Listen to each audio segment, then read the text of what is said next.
ہر بندہ یہ چاہتا ہے کہ میں بس جا رہا ہوں نا رستے کے اوپر تو نوٹوں کا بھرا ہوا بیگ مل جائے۔ ایک دوست نے مجھے کہا کہ یہ عجیب بات ہے سر، وظائف کرنے والے تو کامیاب نہیں ہوتے، دولت مند نہیں ہوتے، لیکن وظائف بتانے والے ڈے بائی ڈے دولت مند ہوتے چلے جا رہے ہیں۔ اعوذ باللہ من الشیطان الرجیم، بسم اللہ الرحمن الرحیم۔ السلام علیکم ورحمۃ اللہ وبرکاتہ۔ دوستو، اگر آپ چاہتے ہو نا کہ دولت سے آپ کا گھر بھر جائے تو یہ ایک تسبیح ہر نماز کے بعد پڑھ لیا کریں، دولت سے گھر بھر جائے گا۔ پتہ کیا لوگ صحیح طریقے سے ایکسپلین نہیں کرتے۔ آپ کو دولت کی خواہش ہے، آپ کو ذاتی گھر لینا ہے، آپ کو گاڑی لینی ہے، آپ کو گاڑی بیچنی ہے، آپ کو پلاٹ خریدنا ہے، آپ کو پلاٹ بیچنا ہے، آپ کو باہر کا ویزا لگوانا ہے، کوئی بھی خواہش ہے، آپ نے صرف یہ تسبیح پڑھنی ہے، بسم اللہ الرحمن الرحیم یا کریم ہو۔ اول آخر ایک بار درود شریف کے ساتھ ہر نماز کے بعد یہ تسبیح پڑھنا شروع کر دیں۔ ایسی ایسی نعمتوں کا حصول ہوگا نا، جو آپ کی سوچ ہوگی، آپ کی خواہش، جو آپ خواہش کرتے ہو نا، ہر خواہش اس تسبیح کے بعد مانگی ہوئی دعا سے آپ کی پوری ہوتی چلی جائے گی۔ کامیابی کا ایک کلیدی عمل آج آپ کے ساتھ شیئر کر دیا ہے، اس کو کیجئے گا اور پھر مجھے اس کا فیڈ بیک بتائیے گا۔ کمال کا عمل ہے، کمال کا عمل۔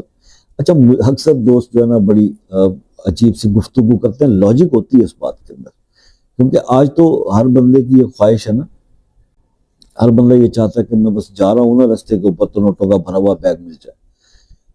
ایک دوست نے مجھے کہا کہ یہ عجیب بات ہے سر، وظائف کرنے والے تو کامیاب نہیں ہوتے، دولت مند نہیں ہوتے، لیکن وظائف بتانے والے ڈے بائی ڈے دولت مند ہوتے چلے جا رہے ہیں۔ تو میں نے ان سے ایک گزارش کی، میں نے کہا بات آپ کی کسی حد تک ٹھیک ہے، لیکن اس کے اندر بھی آپ کے لیے بہت بڑا سبق ہے۔ وہ کیا ہے؟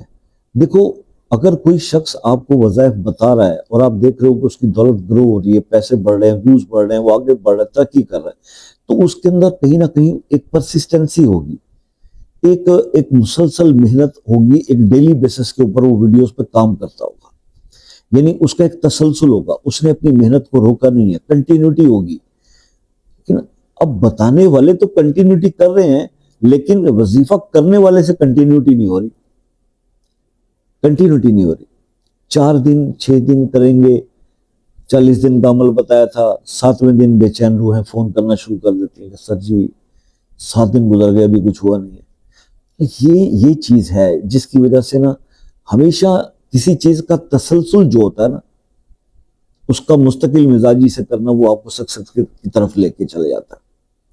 تو آپ اس طرح سے دوسروں کی سکسیس کو نہ تاڑیں، بلکہ خود بھی مستقل مزاج ہو کے عمل کرنے والوں کی صف میں آ جائیں، پھر آپ کو ریزلٹس ملیں گے۔ ایک چھوٹی سی ہمبل ریکویسٹ ہے، باقی تو آپ بہت سمجھدار ہیں، ٹھیک ہے جی۔ تو اگر آپ کو اس عمل کے بارے میں کچھ مزید پوچھنا ہے، سمجھنا ہے، تو وہ مجھ سے آپ 8 سے 11 بجے تک واٹس ایپ پہ ٹائم ہوتا ہے، آپ پوچھ لیں، ٹھیک ہے۔ اور کال کرنا ہو تو ایک میسیج ڈال کے کال کا ٹائم دے دیں، اس کے کوئی چارجز نہیں ہے، ٹھیک ہے، پاکستان سے ہو یا آؤٹ آف کنٹری سے ہو، ٹھیک ہے۔ باقی یہ ہے کہ اگر کسی مسئلے میں اٹک گئے، پھنس گئے، لٹک گئے، ہو ہی نہیں پا رہا، ہو ہی نہیں سکتا، وہ مسئلہ اپنے نام کے ساتھ کمنٹ میں لکھ دیں، تو انشاءاللہ اس کو خصوصی دعاؤں میں شامل کریں، ٹھیک ہے۔ اور آپ سے بھی ہمیشہ ریکویسٹ رہتی ہے کہ بھائی صاحب دعا میں یاد رکھیے گا، زندگی رہی تو نیکسٹ کسی ویڈیو میں آپ سے پھر ملاقات ہو جائے گی، تب تک کے لیے اجازت دیجیے، اللہ حافظ۔